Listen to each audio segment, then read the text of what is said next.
Hello, my name is Daniel Ellsberg. During the Vietnam War, I worked for Robert McNamara in the Pentagon and for the Deputy Ambassador in Vietnam. Although I was a civilian official in Vietnam for 2 years, I'd been a Marine officer, a rifle company commander, and I used that training to walk with troops in combat. I saw the war up close.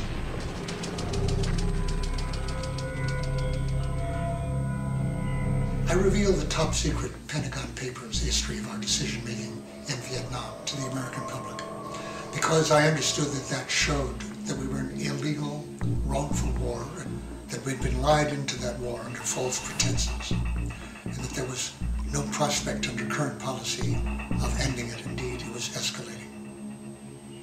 I hoped that the American people would take that information and act to end the war. When I revealed the Pentagon Papers, I was put on trial, and I had many enemies. The President, Nixon, and his Vice President both called me traitors, although under our Constitution, I couldn't be faced with that charge in an American courtroom just for telling the truth to the American people. The President's National Security Assistant, Henry Kissinger, called me the most dangerous man in America. Dangerous to their policies because they depended on secrets and lies. I faced a prospect of life in prison, like Bradley Manning today. However, many Americans saw the significance of those materials that I released, materials that many attribute to helping end the Vietnam War. 25,000 Americans contributed to my defense fund. Ultimately, after 2 years under indictment, almost 5 months in the courtroom, all the charges against me were dismissed because of the exposure of crimes against me by the Nixon administration.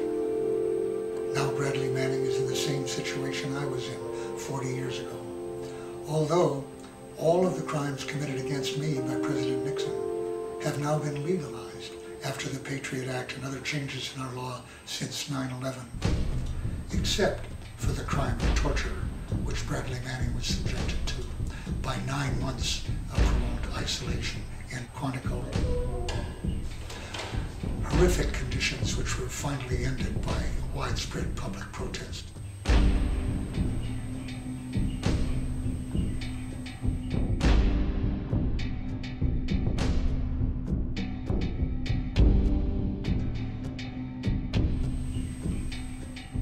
I participated at Quantico and was arrested there with others.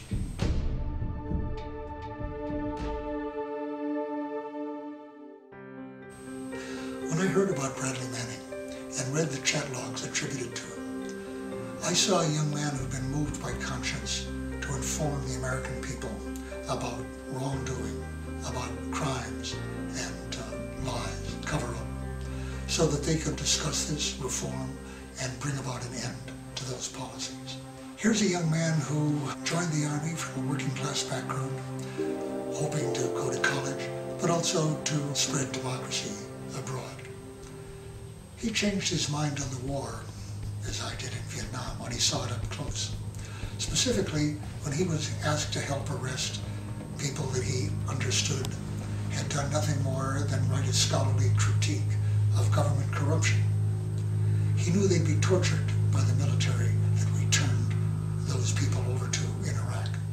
He knew that torture and the act actually of turning them over for torture were crimes in themselves. When he informed his commanding officer of his concerns about this, he was told to shut up and do his job, rounding up more suspects. He recognized that he was a participant in that event, in crime and cover-up. As he put it in the chat logs, he was being asked to do things which he knew were totally wrong. He had a crisis of conscience. I can identify with that crisis of conscience. Americans who care about the future of our country need to be concerned about the Bradley Manning case. There are a number of issues that are involved. Transparency in government, President Obama's unprecedented prosecution of whistleblowers, a campaign against whistleblowing. Prior to this administration, There were only 3 prosecutions brought against whistleblowers for leaking classified information in our country's history. Mine was the first. Under Obama's administration, in his first 2 years, he has brought 5 such prosecutions, of which Manning's is one. Accountability is another issue of our officials and our government, our ability to act as a democratic citizenship.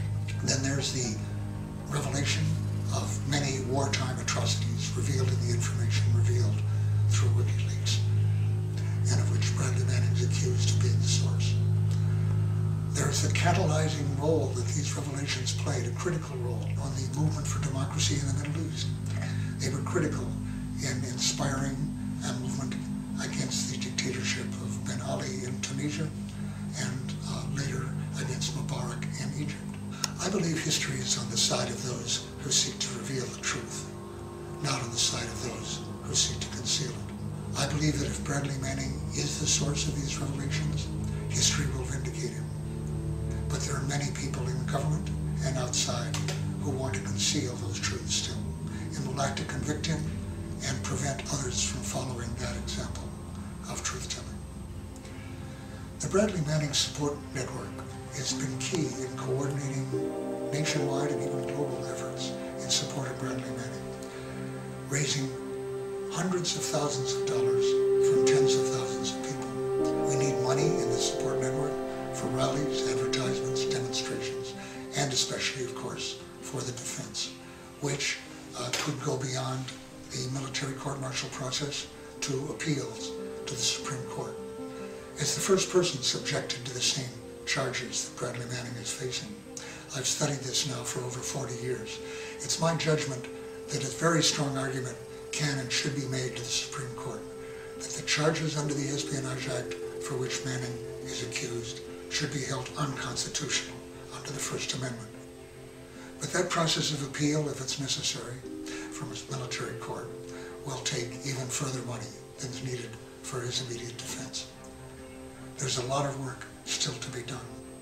We can only call Bradley Manning's conditions fair and just when he's on the other side of the bars and we're all celebrating his freedom. If Bradley Manning did what he's accused of doing, he's one of my heroes. He risked everything. He faces the prospect of life in prison for telling us the truth. We won't abandon him. He needs all the support we can give him. I know that many people here have already given to his support, but I'm asking you now to give more, to give whatever you can. We're up against unlimited government money to convict him. Our resources are mainly our commitment, our creativity, our energy, but we need money too. The Bradley Manning Support Group needs money for advertisements, demonstrations, for a public education campaign, above all for his defense. You can actually participate in defending our democracy, the future of truth-telling and whistleblowing, and a man who by a selfless, heroic act of patriotism deserves our support.